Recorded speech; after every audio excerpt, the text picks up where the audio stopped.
गठबंधन को लेकर क्या अखिलेश यादव और जयंत चौधरी के बीच सब कुछ ठीक ठाक है? जयंत चौधरी ने गठबंधन को लेकर क्या बयान दिया है, हम आपको बताएंगे। हम आपको यह भी दिखाएंगे कि मुसलमानों की एक भीड़ ने कहां भारत माता की जय के नारे लगाए हैं और क्यों, यह भी बताएंगे। और साथ साथ आईआईटी ने वो कौन सी रिपोर्ट सौंपी है जिसमें कोरोना को लेकर यूपी सरकार के काम की तारीफ की गई है। नमस्कार, मैं हूं कुमार अभिषेक, आप देख रहे हैं यूपी तक और हम हाजिर हैं अपना न्यूज शो आज का यूपी लेकर।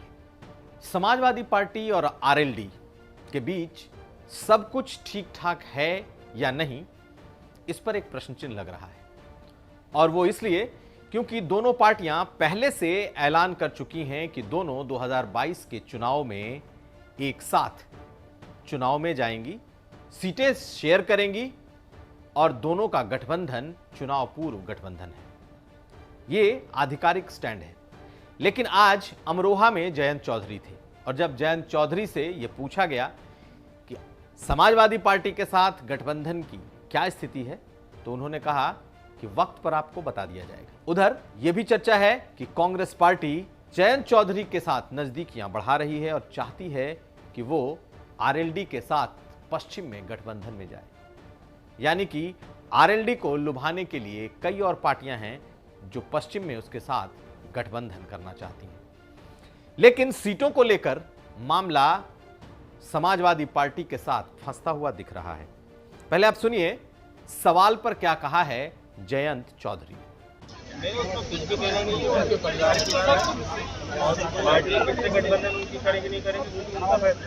अच्छा, आपकी पार्टी का गठबंधन की बात कर रहे हो, तो आप किससे गठबंधन की बात कर रहे हैं? किस पार्टी से? उनके साथ मिलकर लड़े।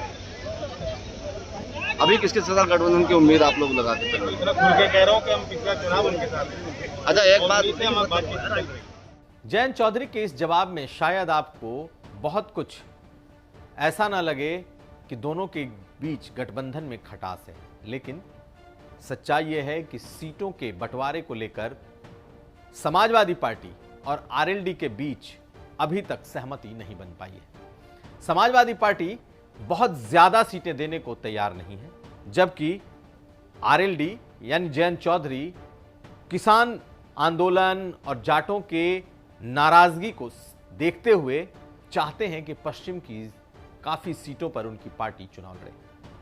चर्चा 64 सीट 24 सीट तक है, लेकिन इस वक्त सीट की संख्या को लेकर दोनों में सहमति नहीं बन पा रही और कांग्रेस इसका फायदा उठाने के फिराक में है।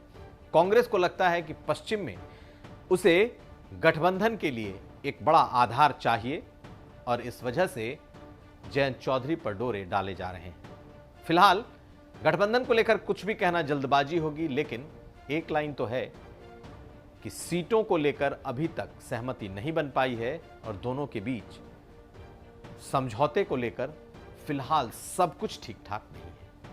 अब अगली खबर, हम आपको देवबंद की एक तस्वीर दिखाने जा रहे हैं। इसमें अल्पसंख्यकों, खासकर मुस्लिम बहुल एक गांव में लोग पाकिस्तान मुर्दाबाद, हिंदुस्तान जिंदाबाद और साथ साथ पाकिस्तान के झंडे जलाते दिख रहे हैं। ये सभी लोग मुस्लिम बहुल गांव के हैं और पाकिस्तान से नाराज हैं। दरअसल कश्मीर में जिस तरीके से हिंदुओं की चुन चुनकर आईडी कार्ड देखकर हत्या की गई, उसके बाद से देवबंद का यह मुस्लिम बहुल गांव इस वक्त बिखरा हुआ है और आज इन लोगों ने एक साथ इकट्ठे होकर न सिर्फ भारत माता की जय के नारे लगाए, बल्कि पाकिस्तान के झंडे जलाए, हिंदुस्तान जिंदाबाद कहा और सरकार से कुछ मांग भी की। ये वीडियो देखिए और सुनिए क्या है उनकी मांग। सर, जो पाकिस्तान ने झंडा फूका, क्यों फूका, किस मकसद से? देखिए, पाकिस्तान जो है वो वहाँ पाकिस्तान के अंदर अल्पसंख्यकों पर जुल्म कर रहा है। जितने वहाँ पर हिंदू, सिख और बलूच मुहाजिर, उन पर जुल्म कर रहा है। और कश्मीर में भी जो है पाकिस्तानी आतंकवादियों द्वारा जो है उनके इशारे पर हत्या हो रही है। पंडितों की हुई हैं, सिखों की है, हिंदू की हुई हैं, तो जुल्म कर रहा है। उसके खिलाफ हम ये झंडे फूंक रहे हैं। पाकिस्तान का झंडा हमने फूंका है। कुछ सरकार से मांग करना चाहेंगे आप? भारत सरकार से हम मांग करते हैं कि स्ट्राइक चलाई जाए और आतंकवादियों के खिलाफ सख्त कार्रवाई की जाए। कोरोना को लेकर आज योगी सरकार को बड़ी तारीफ मिली। ये तारीफ आई आईआईटी कानपुर के रिसर्च की तरफ से। एक शोध पत्र आईआईटी कानपुर ने जारी किया और उस शोध पत्र में कोरोना के दौरान योगी सरकार के द्वारा कोरोना से निपटने की तारीफ की गई है। खासकर जिस तरीके से श्रमिकों का मैनेजमेंट किया गया, जिस तरीके से 4T को मूल मंत्र मानकर पूरे कोरोना के दौर में योगी सरकार ने लड़ाई लड़ी, यूपी सरकार ने लड़ाई लड़ी, उसकी बड़ी तारीफ की गई है। ये बकायदा एक शोध पत्र आज आईआईटी की ने जो जारी किया था उसका एक कार्यक्रम हुआ और उसमें जिन चीजों पर फोकस किया गया वो ये कि योगी सरकार में कोरोना के दौरान लोगों के लाइवलीहुड का ख्याल रखा गया, यानी कि खाने पीने की दिक्कत नहीं हुई। इकोनॉमी सस्टेन रही, यानी कि आर्थिक गतिविधि बनी रही और आर्थिक गतिविधि रुकी नहीं।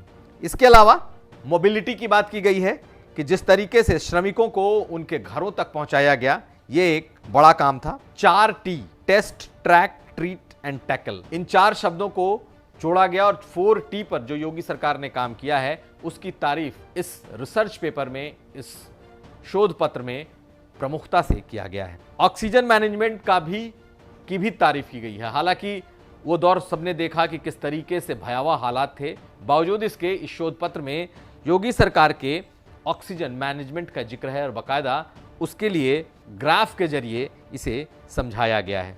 Test positivity rate, infected population, इन तमाम चीज़ों पर जो इस शोध पत्र ने अपने डेटा जारी किए हैं, ये सरकार के मनोबल को बढ़ाने वाला है। तो ये था आज का यूपी। हम हाजिर थे अपना न्यूज़ शो आज का यूपी लेकर। हम फिर हाजिर होंगे, तब तक आप देखते रहिए यूपी तक।